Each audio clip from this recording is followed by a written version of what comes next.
mahimni swe parasmin kalamayayo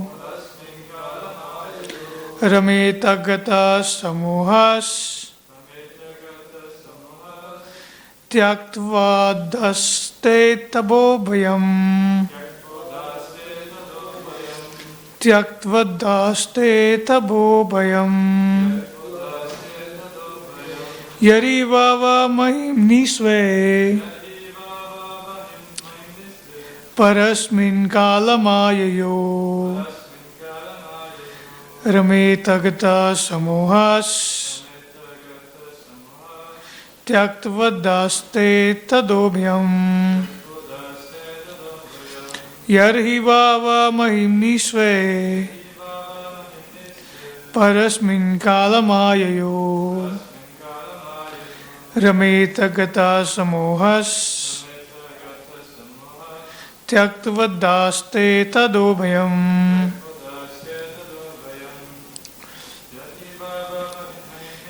Yarhi vava mahimni swe Parasmin kalamayayo Rametagata samuhas Tyaktva-daste tadobhayam. Please repeat word for word. Yari, at any time. Vava, certainly. Mahimni, in the glory. Swe, of himself. Parasmin, in the supreme. Kala, time. Mayayo, of the material energy. Ramita, enjoys.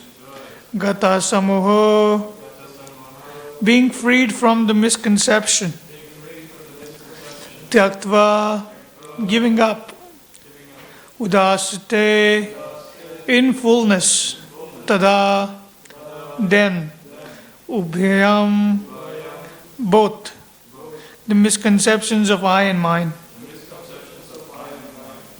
Translation and purport by His Divine Grace, A.C. Bhaktivedanta Swami Srila Prabhupada, Jagaguru Srila Prabhupada ki Jai. Translation. As soon as the living entity becomes situated in his constitutional glory and begins to enjoy the transcendence beyond time and material energy, he at once gives up the two misconceptions of life, I and mine, and thus becomes fully manifested as the pure self. Purport. The two misconceptions of life, namely I and mine, are verily manifested in two classes of men. In the lower stage, the conception of mine is very prominent, and in the higher stage, the misconception of I is prominent. In the animal state of life, the misconception of mine is perceivable even in the category of cats and dogs, who fight with one another with the same misconception of mind. In the lower stage of human life, the same misconception is also prominent in the shape of it is my body, it is my house, it is my family, it is my caste, it is my nation, it is my country, and so on. And in the higher stage of speculative knowledge, the same misconception of mind is transformed into I am, or it is all I am, etc. There are many classes of men comprehending the same misconception of I and mine in different colors. But the real significance of I can be realized only when one is situated in the consciousness of I am the eternal servitor of the Lord. This is pure consciousness, and the whole Vedic literatures teach us this conception of life. The misconception of I am the Lord and I am the Supreme is more dangerous than the misconception of mine. Although there are sometimes directions in the Vedic literatures to think oneself one with the Lord, that does not mean that one becomes identical with the Lord in every respect. Undoubtedly, there is oneness of the living entity with the Lord in many respects. But ultimately, the living entity is subordinate to the Lord, and he is continually meant for satisfying the senses of the Lord. The Lord therefore asks the conditioned soul to surrender unto him. Had the living entities not been subordinate to the supreme will, why would the living entity be asked to surrender? Had the living being been equal in all respects, then why was he put under the influence of Maya? We have already discussed many times that the material energy is controlled by the Lord. The Bhagavad Gita 9.10 confirms this controlling power of the Lord over the material nature. Can a living entity who claims to be as good as Supreme Being control the material nature? The foolish I would reply that he will do so in the future. Even accepting that in the future one will be as good as controller of material nature as the Supreme Being, then why is one now under the control of material nature? The Bhagavad Gita says that one can be freed from the control of the material nature by surrendering unto the Supreme Lord. But if there is no surrender, then the living entity will never be able to control the material nature. So one must also give up the misconception of I by practicing the way of devotional service or firmly being situated in the transcendental loving service of the Lord. A poor man without any employment or occupation may undergo so many troubles in life, but if by chance the same man gets a good service under the government, he at once becomes happy. There is no profit in denying the supremacy of the Lord, who is the controller of all energies. But one should be constitutionally situated in one's own glory, namely to be situated in the pure consciousness of being the eternal servitor of the Lord. In his conditional life, the living entity is servant of the illusory Maya, and in his liberated state, he is the pure, unqualified servant of the Lord. To become untinged by the modes of material nature is the qualification for entering into the service of the Lord. As long as one is a servant of mental concoctions, one cannot be completely free from the disease of I and mine. The Supreme Truth is uncontaminated by the illusory energy because he is the controller of that energy. The relative truths are apt to be engrossed in illusory energy. The best purpose is to serve, however, when one is directly facing the Supreme Truth, as when one faces the sun. The sun overhead in the sky is full of light, but when the sun is not in the visible sky, all is in darkness. Similarly, when one is face to face with the Supreme Lord, he is freed from all illusions, and one who is not so in the darkness of illusory Maya, and one who is not so is in the darkness of illusory Maya. The Bhagavad Gita 14.26 confirms this as follows. Mam chayo vyabhicharena bhakti yogena sevate sa gunan samatityetan brahma bhuyaya kalpate. So the science of Bhakti Yoga, of worshipping the Lord, glorifying the Lord, hearing the Srimad Bhagavatam from the right sources, not from the professional men, but from the person who is Bhagavatam in life, and being always in the association of pure devotees, should be adopted in earnestness. One should not be misled by misconceptions of I and mine. The karmis are fond of the conception of mine, the jnanis are fond of the conception of I, and both of them are unqualified to be free from the bondage of the illusory energy. That's a quite nice line. The karmis are fond of the conception of mine, the jnanis are fond of the conception of I, and both of them are unqualified to be free from the bondage of the illusory energy. Srimad Bhagavatam and primarily the Bhagavad Gita are both meant for delivering a person from the misconception of I and mine, and Srila Vyasadeva transcribed them for the deliverance of the fallen souls. The living entity has to be situated in the transcendental position where there is no more influence of time nor of the material energy. In conditioned life, the living entity is subjected to the influence of time in the dream of past, present, and future. The mental speculator tries to conquer the influence of time by future speculations of becoming Vasudeva or the Supreme Lord himself, by means of culturing knowledge and conquering over ego. But the process is not perfect. The perfect process is to accept Lord Vasudeva as the supreme in everything, and the best perfection in culturing knowledge is to surrender unto him because he is the source of everything. Only in that conception can one get rid of the misconceptions of I and mine. Both Bhagavad Gita and Srimad Bhagavatam confirm it.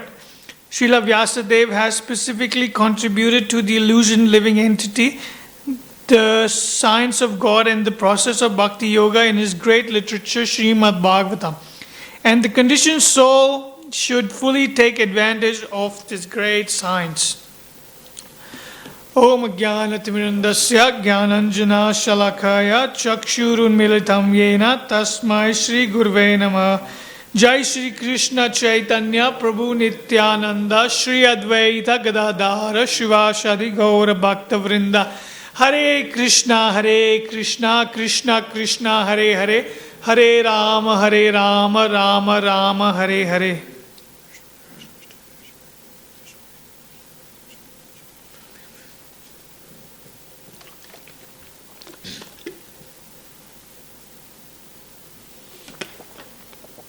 Hare Krishna. Thank you for coming for the Saturday morning Bhagavatam class. And happy auspicious beginning of Kartik to everyone present in the room and on Mayapur TV or online viewers. So this is an amazing purport. As we can tell, it's a 2-page long purport. And Prabhupada has given all the details that we need to know about I and mine. Right? Has anyone ever thought I am the controller?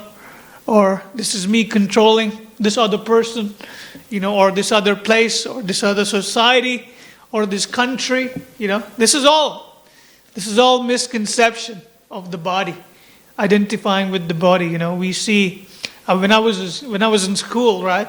My teacher would think that I'm controlling the student. This student is under my control.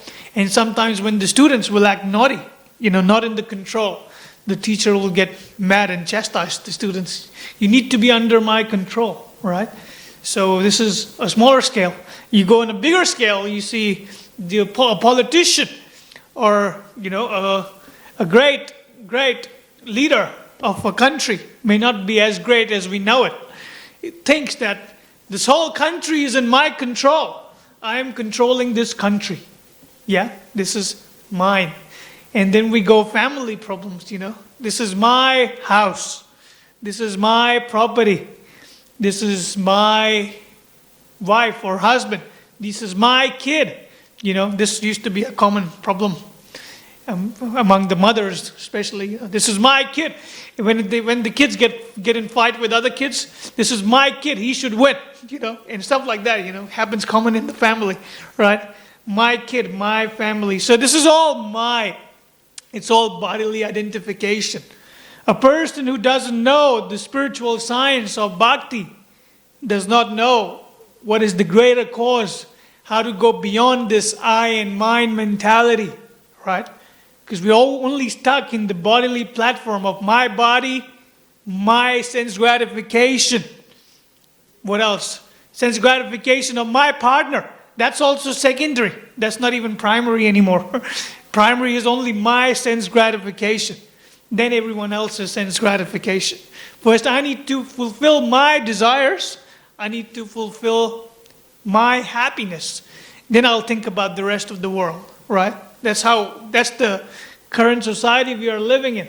But a great yogi or a great sadhu doesn't think like that. A great sadhu only thinks that Krishna is the supreme controller and his sense gratification is my sense gratification. The only pleasure I can get is to fulfill the sense gratification of the Supreme, to make him happy. Because our happiness lies in the happiness of the Supreme and the spiritual master. So this is very important. It's a very common verse in Isha Upanishad, the first verse in Isha Upanishad. What does it say? Ishavasyamidam sarvam jagat avyakti murtina. Is that what it is? No. Ishavasyamidam sarvam. What was the verse? Anyone remember the verse?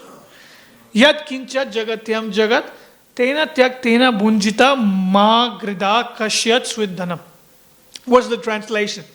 Everything animate or inanimate that is within the universe is controlled and owned by the Lord. One should therefore accept only those things necessary for himself, which are set aside as his quota, and one should not accept other things, knowing well to whom they belong. So this is the Shastra. We hear so many great scholarly people often comment, but have they read the Shastra? Do they know what the Shastra is telling us? Because the Shastra knows everything. It's written by the great and the greatest of sages. It's coming from Krishna himself, the Shastra. So one should not question the authority of the Shastra. I mean, just to even question, what qualification do we have to question the authority of the Shastra? Do we have any qualification? Because we are run by 4 defects, right? What is the qualification of a karmi, who comes from this crazy society? What qualification does he have to question the most bona fide, the most ancient scriptures there's ever been in this planet? What is the qualification? No qualification. We're not qualified at all. So one should very humbly surrender to this Shastra, this Vedic scriptures, who are telling us, we should go beyond the mentality of I and mine. Because everything is controlled and owned by the Supreme Lord, Krishna. So we should understand that. Then why is there so much fight? Why is there so much quarrel? Because this is the age of quarrel. So there has to be quarrel, because it is the age of quarrel. It'll be weird if in the age of quarrel there is no quarrel. That won't make any sense. So that's why this is Kali Yuga. We are not. My Gurudev says that a constitutional position. In the material world, the constitutional position in the material world for a person is impersonalism. Is to identify himself as the supreme. As Prabhupada's mentioning in the purport that impersonalism, or everything is equal, everything is one. That is the default setting of a person in this material world. So we should go beyond this default setting and go right to the most authentic settings. And understand that we are not the supreme. We are only the servants of the supreme. So, but this qualification takes time to understand, because we are from very young age, we are raised in society where it's been taught to us how to become the Lord of everything, Has anyone ever been in that situation before, or is it just me? Whoever thinks that I want to become Lord of everything and everyone in this world. So we all come from this background. Most of us come from this background. Not everyone. Most of us come from this background. So we should remember there is, and we hear so many pastimes, beautiful pastimes that are telling us that impersonalism isn't very good, that reality check comes from the Shastra and the pastimes. I was hearing about the pastime of Mukunda Datta, who has this different leela with Chaitanya Mahaprabhu. What does Mukunda Datta did? He would sit with the devotees, attend Bhagavatam class, glorify the Bhagavatam, then he'll go sit with the impersonalists, spend time with the Mayavadis and glorify the Mayavadis.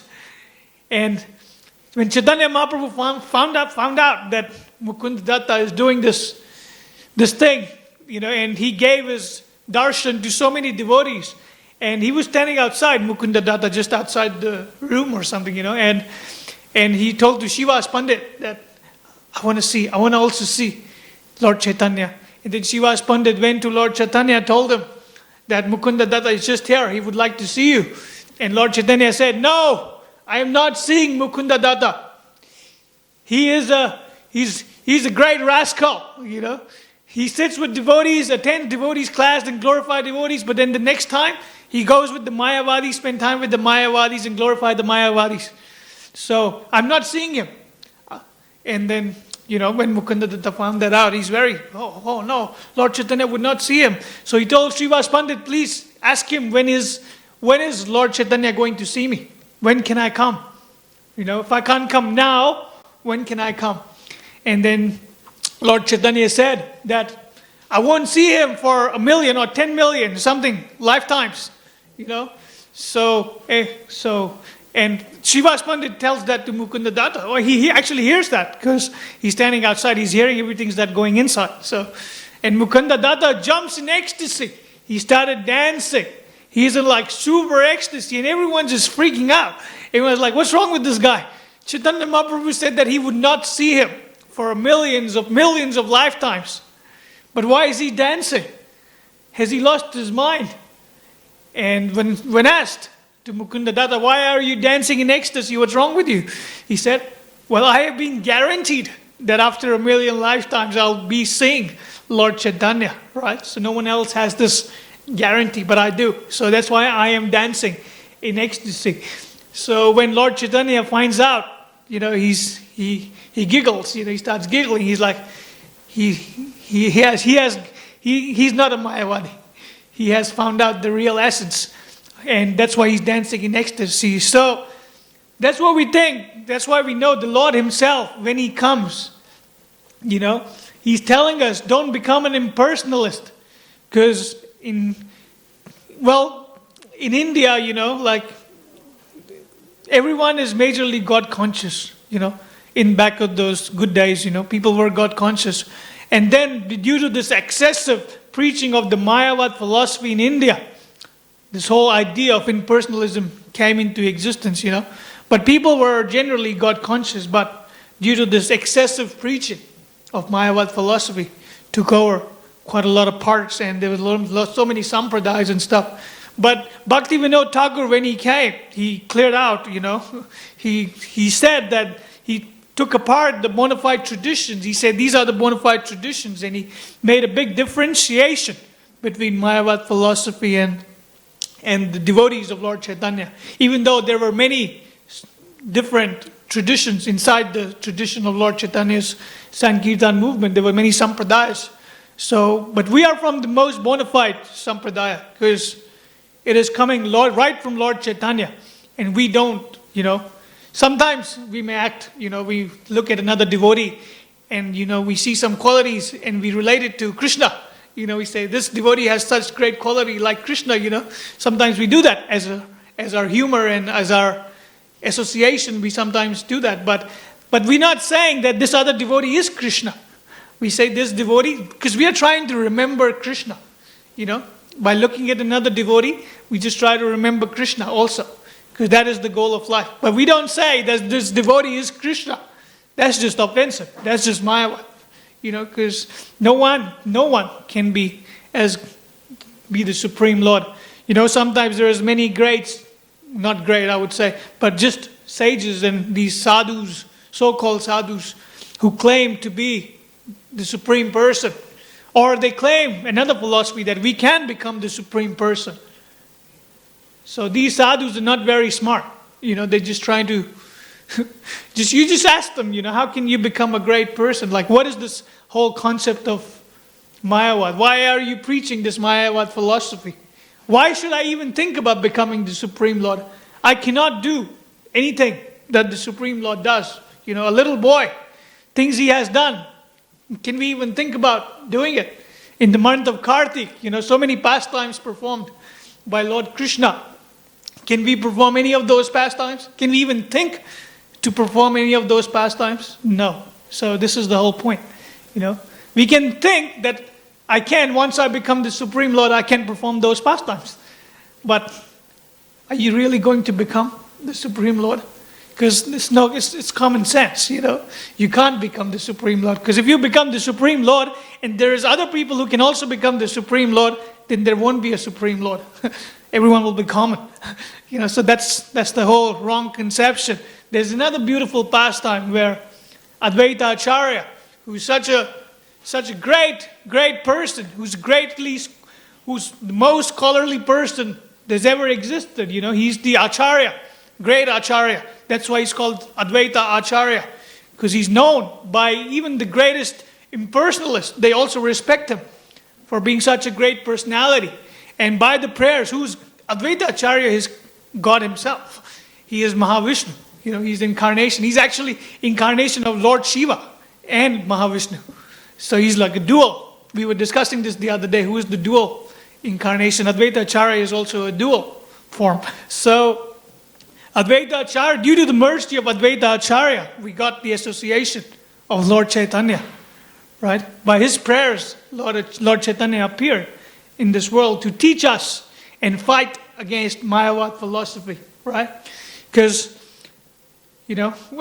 when we hear pastimes, these amazing pastimes, Advaita Acharya one day, because he is so elderly person, he's god brother of his spiritual master, of Lord Chaitanya. So, he's like quite even senior to Lord Chaitanya himself. But, Advaita Acharya is not a Mayavad. He's a smart person.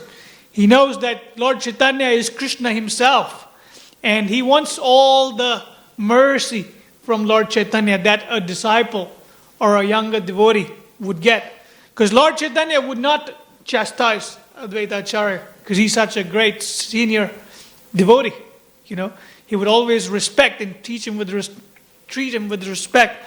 But one day Advaita Acharya decided that I need to get the mercy of the Lord. I need to get chastised from Lord Chaitanya. So what did he do? He impersonated. He gave a Bhagavatam class. He gave a preaching program. And he was talking that everyone is equal, everyone is same. You are God, I am God, we are all God. And devotees over there were losing their mind, people who are attending the class. They came to hear Bhagavad Katha about Krishna, glories of Krishna. And then they came and attended this class where Advaita Acharya is saying that I am God, you are God, we are all God. He's glorifying the impersonalist philosophy. And the devotees just lost their mind. They go like, what's going on, What's happening to Advaita Acharya? And then few of them just stormed out and they just ran to Lord Chaitanya and told Lord Chaitanya that Advaita Thakur has gone crazy. He's preaching Mayavad philosophy in front of thousands of people. And Lord Chaitanya didn't even believe it. Lord Chaitanya was saying, no, what are you talking about? Advaita, our own Advaita, our dear most devotee Advaita is going to preach impersonalist philosophy? That's just a joke. I don't believe you. And then there's more complaints coming, because one after another, more devotees are coming and complaining that Advaita Acharya is preaching the impersonalist philosophy.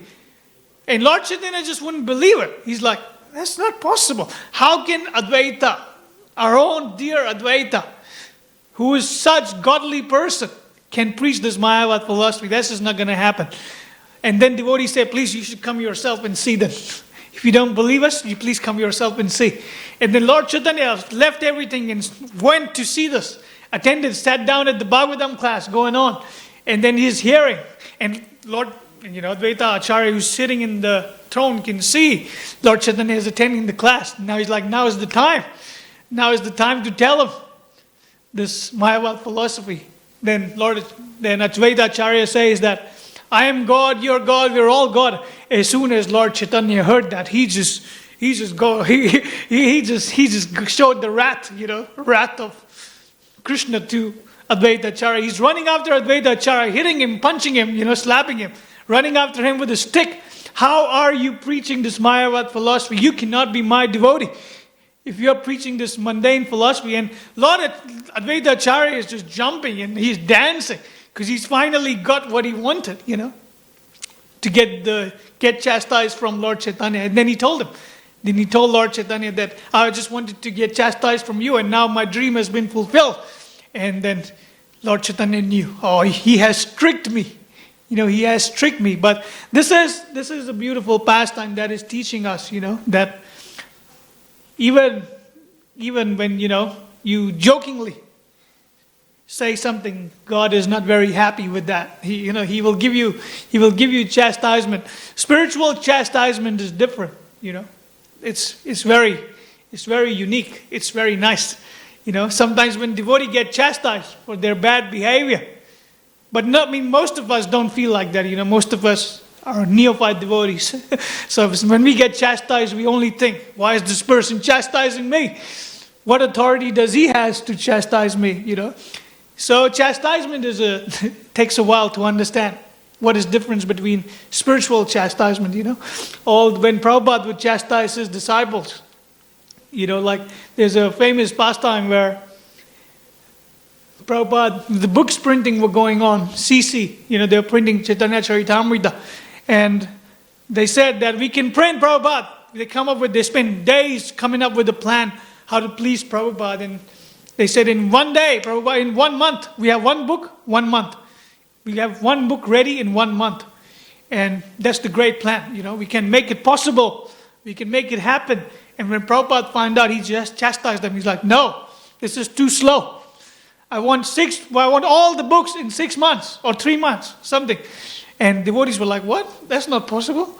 And they didn't meet the deadline the first time, so Prabhupada gave them a big chastisement. But the devotees didn't give up. Devotees didn't think that, this is inconceivable, this is impossible, we can't do it. So we just go back to Maya. That's not how it works.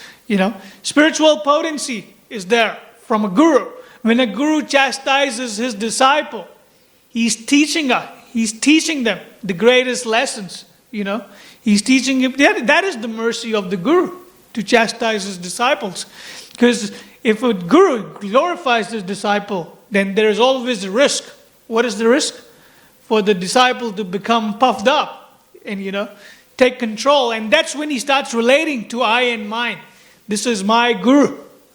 Guru is Krishna. We are his servants. We should always remember that. He's not our guru. We are his disciple. This is the mood of a devotee that we should always remember. So the time is up. Sorry, short class, but the purport was very nice. So we had a nice reading of the purport. Any questions, comments, corrections quickly? All right. Grantraj Srimad Bhagavatam Ki Jai. Jagat Guru Srila Prabhupada Ki Jai. Nitai Gaura Premanandi Hari Hari Bol.